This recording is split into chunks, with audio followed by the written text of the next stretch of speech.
यहाँ पर इस सीन में ये देखा जा सकता है कि एक विलन है जो इस बच्चे को इस बिल्डिंग से नीचे फेंकने वाला है, और साथ ही इस बच्चे के मम्मी और पापा भी खड़े होते हैं जो इस अजीब से दिखने वाले विलन से मिन्नतें कर रहे होते हैं कि प्लीज हमारे बच्चे को छोड़ दो। लेकिन ये विलन बिल्कुल भी रहम नहीं खाता और वो इस बच्चे को इस बिल्डिंग से नीचे फेंक देता है। ये देखकर इस बच्चे का बाप बिल्कुल जज्बाती हो जाता है और वो अपने बच्चे को बचाने के लिए उसके पीछे पीछे कूद जाता है। और अब मेरा क्वेश्चन आप सब लोगों से है कि आगे क्या होने वाला है। चले मैं आप सब लोगों को सोचने के लिए 5 सेकंड्स का टाइम दे देता हूँ।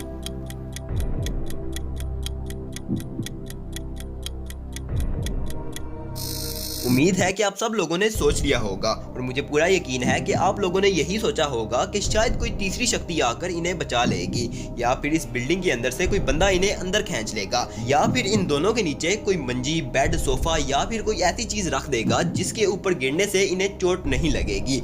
लेकिन ऐसा कुछ नहीं होता और जो होता है वो आपके सामने है।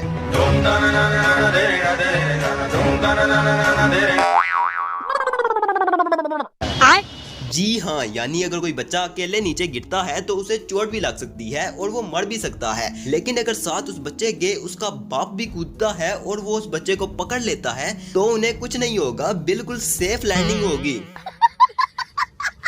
यानी यहाँ पर लॉजिक और ग्रेविटी दोनों को तेल लेने के लिए भेज दिया गया है और वापसी में आकर दोनों कोने में बैठकर रो रहे होंगे कि भाई हमारी तो कोई औकात ही नहीं है, हमारी तो कोई वैल्यू ही नहीं है। Okay. गणेश दरवाजा खोलो, हम लोग सीआई से हैं।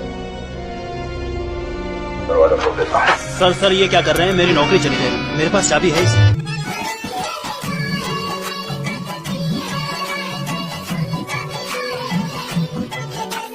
मेरे पास चाबी है। मेरे पास चाबी है। यार बेचारे दया की तो पूरी जिंदगी ही मीनिंगलेस हो गई है, क्योंकि दया की जिंदगी का सिर्फ एक ही मकसद था और वो था दरवाजे तोड़ना। क्योंकि जब भी कोई मुजरिम दरवाजा नहीं खोलता था तो दया दरवाजा तोड़कर उसके घर के अंदर घुस जाता था। लेकिन जब आज फिर से दया को ऐसा करने का मौका मिला तो बेचारे दया से उसका अख्तियार ही छीन लिया गया और इसलिए दया का सैड होना बनता है।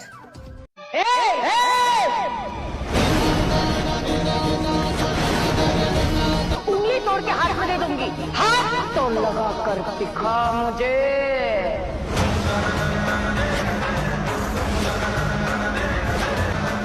तेरे ही हाथ तोड़कर तेरे ही हाथ में न दूं तो कोकिला मोदी नाम नहीं मेरा। हे ऊपर वाले, ये क्या कुछ देखना पड़ रहा है।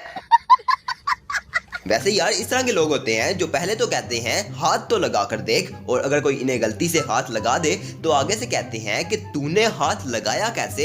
वैसे जब ये कह रही थी ना कि तेरा हाथ तोड़कर तेरे ही हाथ में पकड़ा दूंगी तो मुझे लगा कि शायद बहुत ही गंदे वाली गाली देने वाली है, लेकिन शुक्र है कि इसने खुद पर कंट्रोल रखा।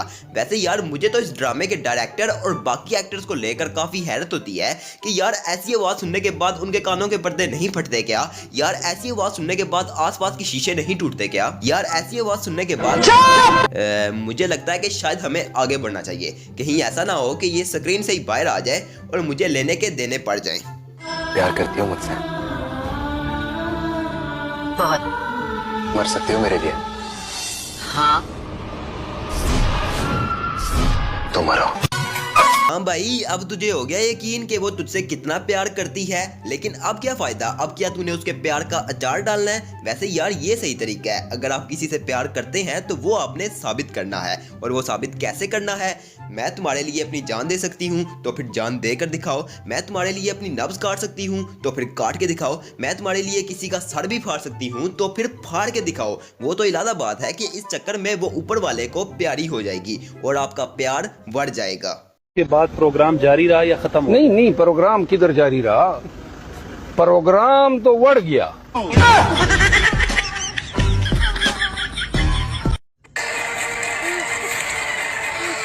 Hey, y'all, come look at this. Don't do anything stupid.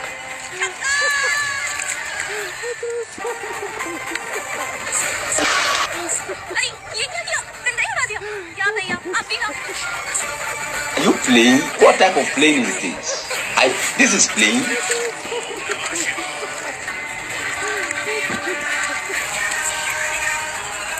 इसे कहते हैं कोइंसिडेंस।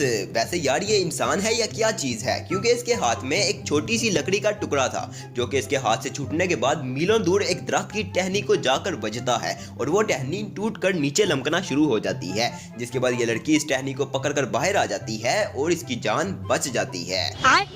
वैसे यार इस बंदे को इंडियन क्रिकेट टीम में होना चाहिए, क्योंकि अगर इसने वहां जाकर बॉलिंग करा दी तो शोएब अख्तर का रिकॉर्ड तो इसने तोड़ ही देना है। और यहाँ पर कोइंसिडेंस की बात हो ही रही है तो जरा ये कोइंसिडेंस भी देख लो।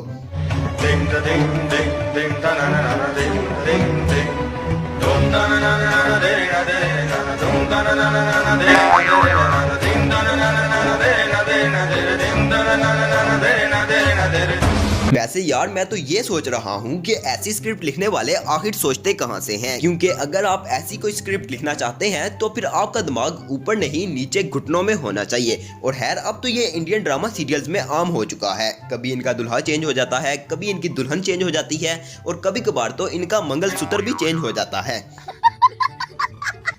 इसके अलावा इस सीन में भी ये देखा जा सकता है कि एक लड़की है जिसकी आंखों में मिर्चें चली गई हैं और वो आंखें बंद करके अन्नेवाह चलती ही जा रही है। तभी अचानक इसका पैर किसी चीज से टकराता है और साथ ही इसका सिर भी टकराता है और ये बेहोश होने के बाद मुकम्मल ऑर्गेनाइज्ड होकर इस बैग में पैक हो जाती है। मैं आपको बता रहा था ना कि ऐसी स्क्रिप्ट लिखने के लिए आपका दिमाग घुटनों में होना चाहिए, लेकिन मुझे लगता है कि जिस बंदे ने ये स्क्रिप्ट लिखी है उसका दिमाग घुटनों में भी नहीं है, बल्कि उसका दिमाग घुटनों से भी नीचे टखनों में है। मेरे लैपटॉप में वायरस आ गया, प्लीज किसी को जल्दी भी।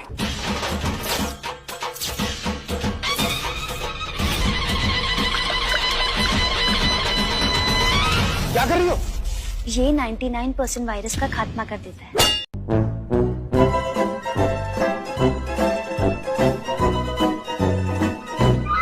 तो दोस्तों मुझे लगता है कि आज के लिए इतना सर दर्द काफ़ी होगा, लेकिन हाँ अगर आप मेरे इस चैनल को सब्सक्राइब कर लेते हैं तो फ्यूचर में भी आपको ऐसा ही सर दर्द मिलता रहेगा। तो इसलिए मेरे चैनल को सब्सक्राइब करना और बेल के आइकन को दबाना बिल्कुल भी मत भूलिएगा।